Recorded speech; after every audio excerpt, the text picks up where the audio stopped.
दोस्तों, पाकिस्तान ने Iran versus US के बीच में जो जंग थी उसको सीज फायर कर दिया। बहुत अच्छी बात है, बहुत अच्छा काम किया और उसके लिए वेल डन पाकिस्तान गवर्नमेंट। जिसने भी सुलह करवाई, जो भी करवाई, अल्लाह ताला ने इज्जत दी, इज्जत रखी पाकिस्तान की अल्लाह ताला ने कि पाकिस्तान को ये मौका दिया कि इतने बड़े पैमाने पे दुनिया में और कोई भी मुल्क ऐसा नहीं था कि जिसने ये कोशिश भी की हो। इवन अगर चलो कोशिश की हो लेकिन वो कामयाब नहीं हुआ, बट पाकिस्तान ऐसा मुल्क बना जिसको अल्लाह ताला ने इज्जत दी, इज्जत रखी और उस पर बात भी रखी दोनों मुल्कों ने, यानी ईरान और यूएसए ने, ट्रंप ने और जो ईरानी वजीर आजम है उसने, दोनों ने।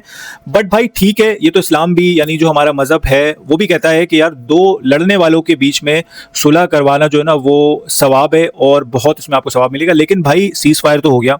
अब बहुत सारी सिचुएशन जो पाकिस्तान में खराब हुई थी, यानी जिन लोगों ने सीज फायर करवाई है तो इनको इतनी तो अकल है ना कि यार दो लड़ने वालों के बीच में जब आपने सीज फायर करवाई है तो वो सीज फायर क्यों करवाई। अब उस जंग से, यानी या ईरान और यूएसए की जंग की वजह से जो पाकिस्तान में जो इफेक्ट हुआ है, यानी जो पाकिस्तान में रेट बढ़े हैं पेट्रोल के, दुनिया में सबसे टॉप पे जो रेट बढ़ाए गए हैं वो पाकिस्तान में बढ़े। 274 था, ऑलमोस्ट डबल कर दिया। डबल के बाद इन्होंने फिर 80 रुपए कम किए। बट अभी भी वो एक नॉर्मल बंदे के लिए, यानी मिडिल क्लास का जो बंदा है जिसकी 40 से 35 से 50 हज़ार रुपए सैलरी है, जिसका ऑफिस 10 किलोमीटर दूर है, 15 किलोमीटर, 25 किलोमीटर, जिसका सिर्फ 15 से 20 हज़ार पेट्रोल पे लग जाता है, तो भाई ये जो प्रॉब्लम है पेट्रोल जो बड़ा है इस सीज फायर की वजह से, क्योंकि कहा यह जा रहा है कि स्ट्रेट ऑफ हॉर्मोन्स भी अब खोल दिए गए और आलमी मंडी पे, इंटरनेशनल मंडी में जो पेट्रोल के रेट है वो भी 90 या 91 कुछ हो गए। तो भाई जो प्रॉब्लम थी, यानी जो जंग की वजह से प्रॉब्लम हुई थी, जो महंगाई, जो इन्फ्लेशन हुई थी पाकिस्तान के अंदर, पेट्रोल बढ़े। अब पेट्रोल बढ़ा, पेट्रोल भरने की वजह से बहुत सारी चीजें बढ़ती है ना, जाहिर है आपका दाल, चीनी, आटा, खाने पीने की अशिया।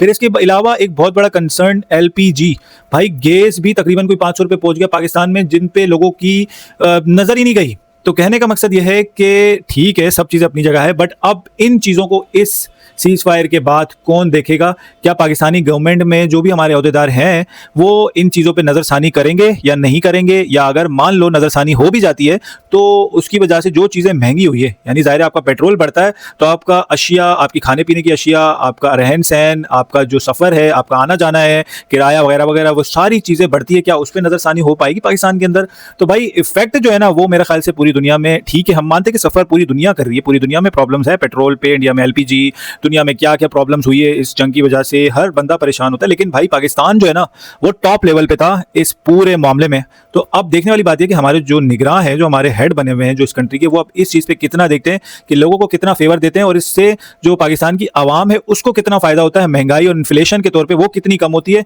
ताकि हम भी उससे फायदा उठाए ना। भाई दुनिया क्यों फायदा उठाए, पाकिस्तानी कौम भी फायदा उठाए, बस ये मेरा पॉइंट है जिससे शायद आप भी